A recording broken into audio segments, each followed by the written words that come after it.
Hey guys, Euroleague round 27 is in the books. Let's see round 28 that's ahead of us. Okay, so yes, we're gonna look as usual the credit bank, our team results, and also our options for round 28. So starting with the credit bank,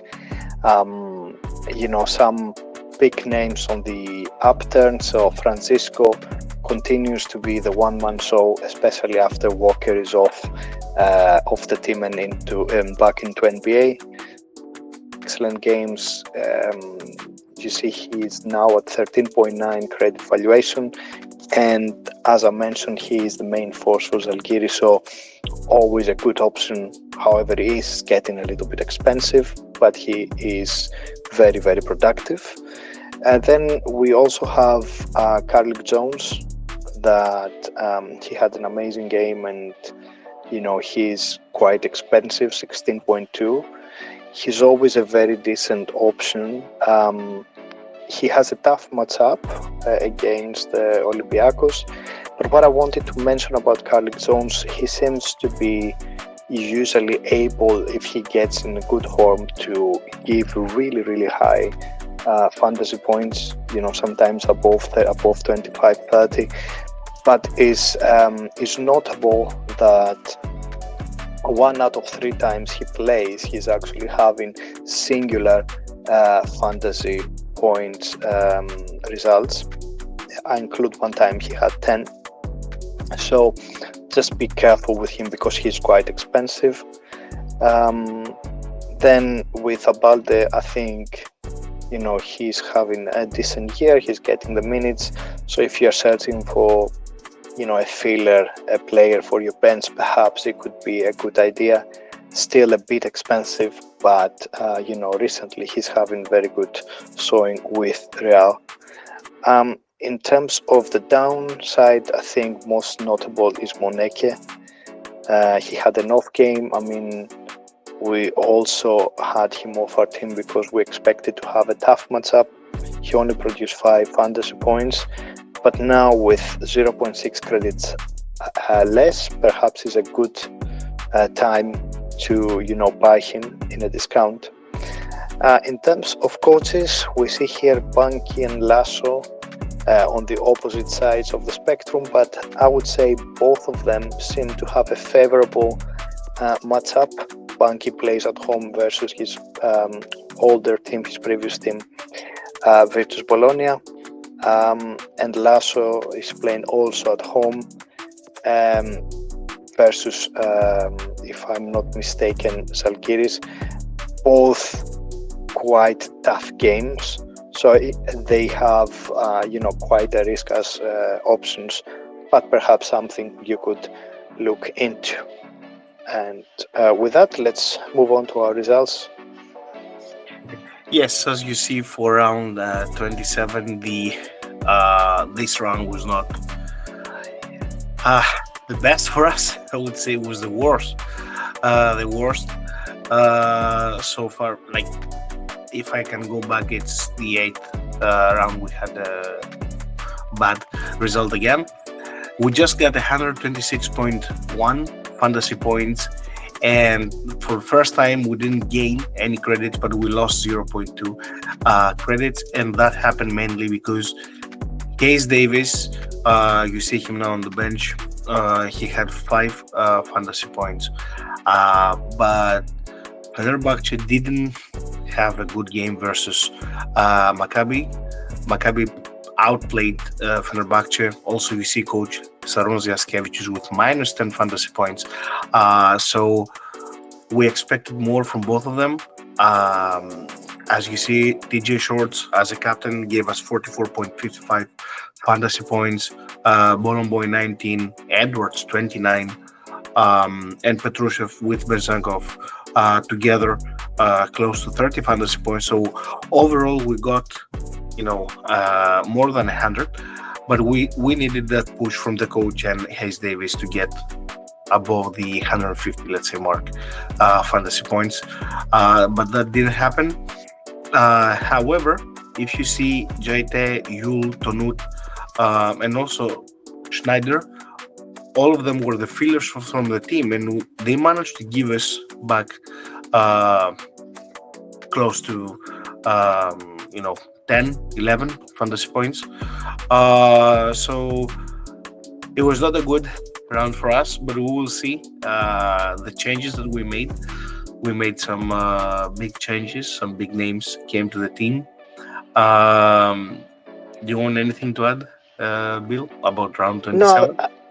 I mean, you mentioned, I think, after 20 rounds, probably this is our was showing, but obviously this is Petrusev and Vezenkov below their, maybe not Petrusev, but Vezenkov below its standard, and then Hes Davis and Saras that really could give us another, 30 points more minimum, or 40. So I don't think it was a bad team. I think it was just a bad showing. What happened, with Fener versus Maccabi. So crucial. We get back into coaches, right? True. Let's hope it was one off, let's say. And for the coach selection for the week, we have Coach Penaroya from Barcelona. His price is 6.4 credits. Barcelona is playing away versus Alba Berlin.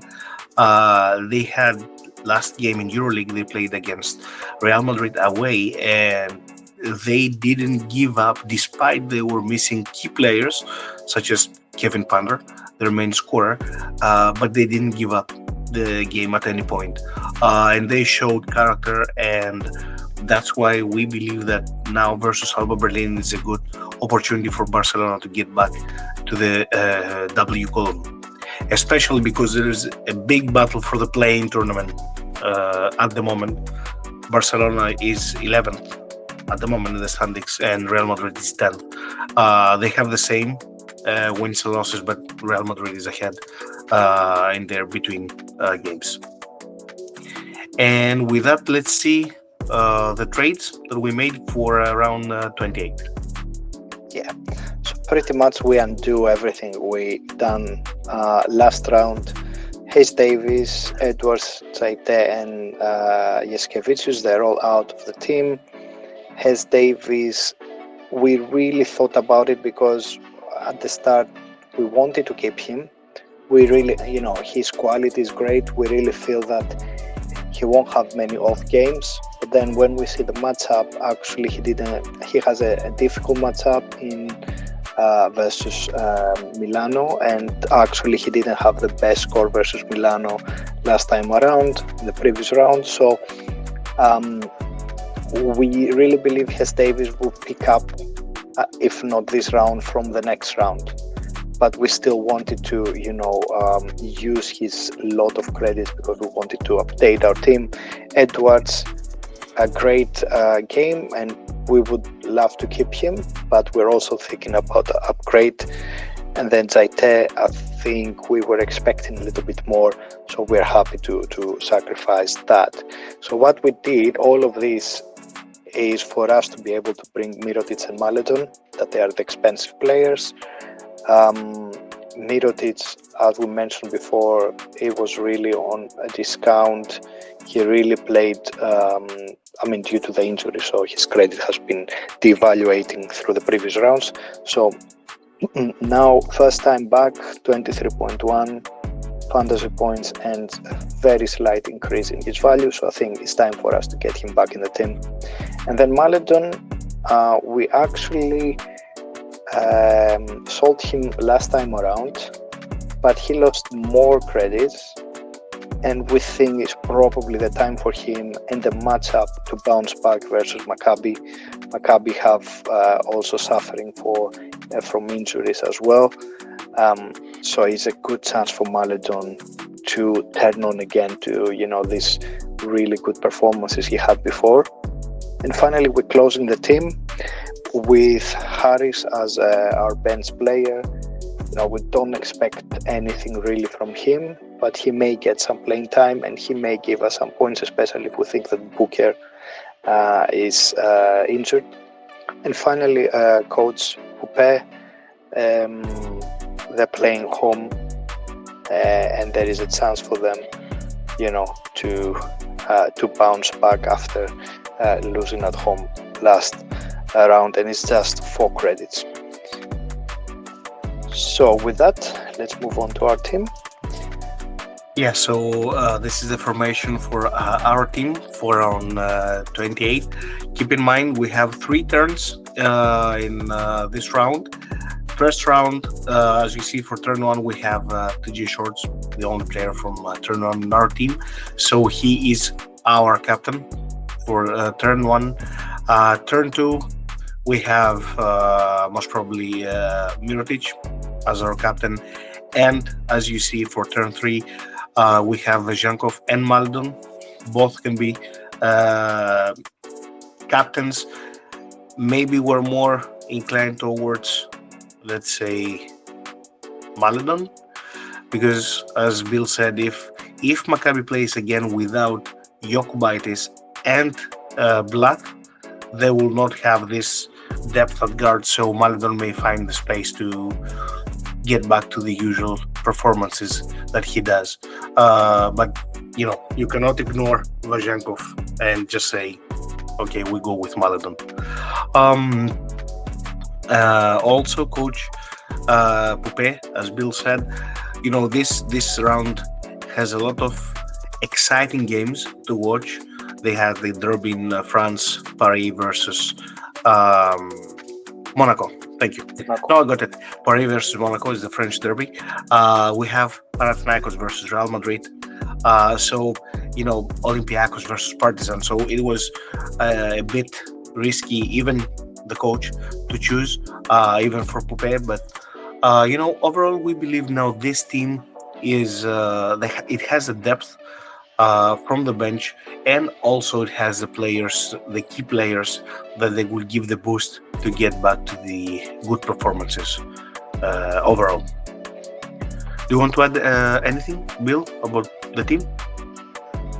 No, I think it's good that we have captain for every turn, so I think that's something we want you guys to have a look, be able to have a star player perhaps on each turn, and again from our side of things, I think the players we got in, we hope, like Mirotic and Maledon, that they're players we can keep, but obviously getting into the next round we may have to change our coach, so we may have to probably sacrifice, depending how things go, in Petrusev, or maybe an expensive player, let's say, just to get a more expensive coach, but we'll see how it goes. For now, all we care about is erasing round 27 and get back to our usual good results. And with that, I would say, yes, thank you all for watching, and see you at the next round. Yeah, guys, also post your questions, remarks, your teams, and also we will post everything on X, and enjoy round 28. See you soon.